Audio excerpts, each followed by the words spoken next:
Temple. The temple? Say it again? In Jerusalem. Do we have one right now? Nah. How many did we have? Two. Two. It was destroyed. So let's go back in our time machine, right, for a second. Now imagine, you're living in a Jewish quarter, kind of a shtetl. The people you know are all Jews, dressed in black, speak Yiddish, go to the same synagogue, entire life.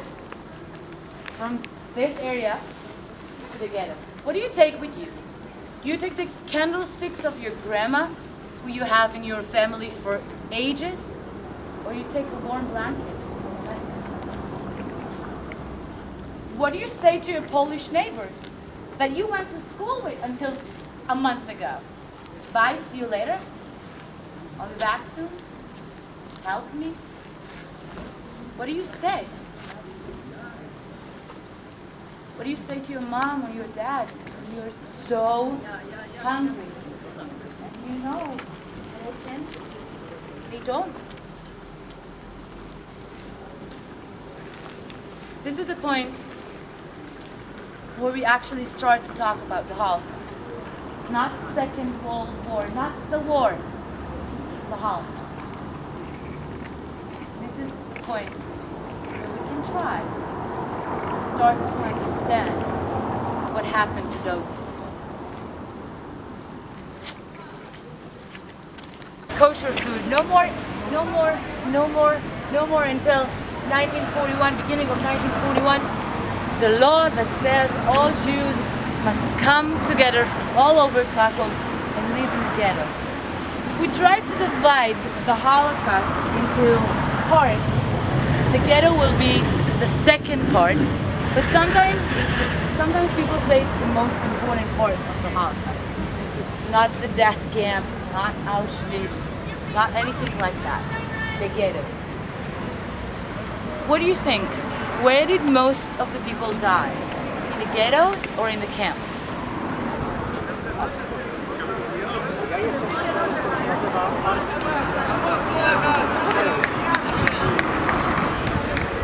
Right over there is where they got on to go to Auschwitz and never come back. The bridge to come to work every day because he felt like these people are going to need me. And many, many times the Germans tried to close him down and evict him from this property, and he refused to do that. He bribed them out of his own money. He would pay them off to keep this pharmacy going. Now what happened here is through the back door of the pharmacy, people would be able to go in and out. They would, sneak in and out. They would bring in food. They would bring in medicines, particular medicines that these people needed that he may not have had. He also was able to get people to forge papers to get the people out. So he saved hundreds of people in this pharmacy. And when he passed away, they made him, of course, a righteous Gentile, a leader, leader among the nations, righteous among the nations.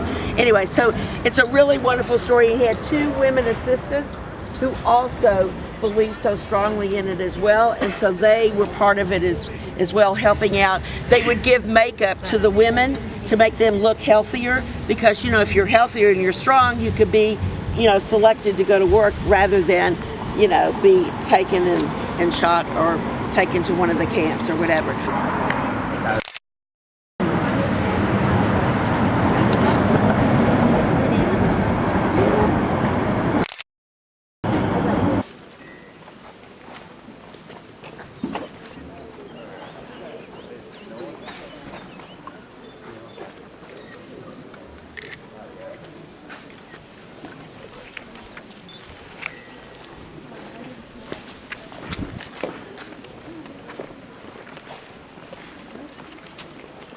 This is him.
It's fine.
Of Auschwitz, of Birkenau, for me is magic.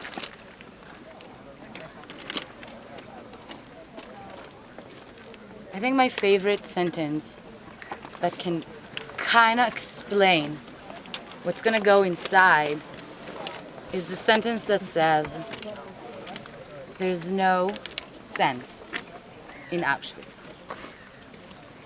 Everything we take for granted, food, clothes, friend, family, knowing what to do, thinking, emotions, every single thing that we do in our daily life do not exist in Auschwitz. Now look around you. So much green and flowers and houses and people and the flag of Israel over there on that guy. It was here back then. But inside it's a different story. At the beginning, the railroads got until, oh, thank you, a little bit behind us, in front of you guys. And the train would stop there, and the people from the train would walk through that gate. The most known gate in history. That's the original gate, the original building, the original bricks. After a few years, they got roads of the train to take a big part of our tour in the camp. We'll be walking on the railroads. When the doors opened, we were traveling not that long, maybe a day, maybe 2 days, but it seemed like an eternity. And it was beginning sometimes in June. So Auschwitz was really what we call a killing station. That's where they made the selections, and that's where they decided we will live and we will die that same day. So my first impression when the trains opened, of course, I was still with my mother, my two younger sisters, and a grandmother, and an aunt, and a cousin, and an uncle. And when the trains opened, the first thing I noticed, there were huge, huge chimneys. There were flames coming out of the chimney. The stench was absolutely horrendous. I will never forget that odor. And there were the barbed wires. The barbed wires were electrified. People walking behind the barbed wires, they looked like skeletons. Those were people who lived already in the camp from Poland, and from, I guess mostly from Poland, who were there for many years already. And when we asked them, what was that stench? And they would say, oh, well, that's where your family who didn't make it, that's where they are. They're coming out of the chimney like flame. So I just could not believe it.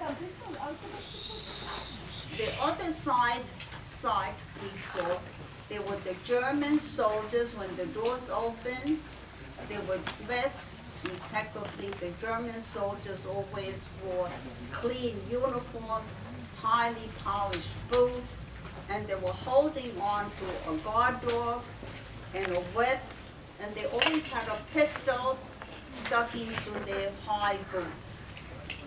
And they just said, get out in German, get out, get out.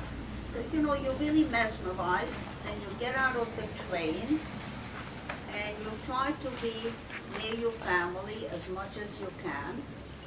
And we had to walk in front of this person that later we found out this was Dr. Mengele, the angel of death. He also had a pistol in his hand, he had a whip, and then as you approached him, he didn't ask you age. I was young. I wasn't quite 15. And I was walking alongside with my mother, who was only 39. And she held the hand of my two sisters. One was 9, one was 11. And so a lot of it, had I held my sister's hand, Mengele might have thought that was my child. He would have put me on the side to be killed. So he motioned to me, and I was with my friends from Europe. And I really should backtrack how we ended up in the camps. So maybe I'll backtrack a little bit, okay? I was born in a small town in Czechoslovakia that was the border of Hungary and now it's Slovakia. It was a very small town. We had about 1,000 people living there. And amongst 1,000 people, there were only 260 Jews. And there were Catholics, Protestants, Gypsies, and Jews living in the town. So the last holiday, and I was one of three, I had two younger sisters, I had a mother, a father, a grandmother who lived in the same large house with us, an aunt and an uncle. And the last holiday we celebrated at home was Pesach. Very shortly after Pesach, when Hitler invaded Hungary, the first order came that we had to wear a Jewish star.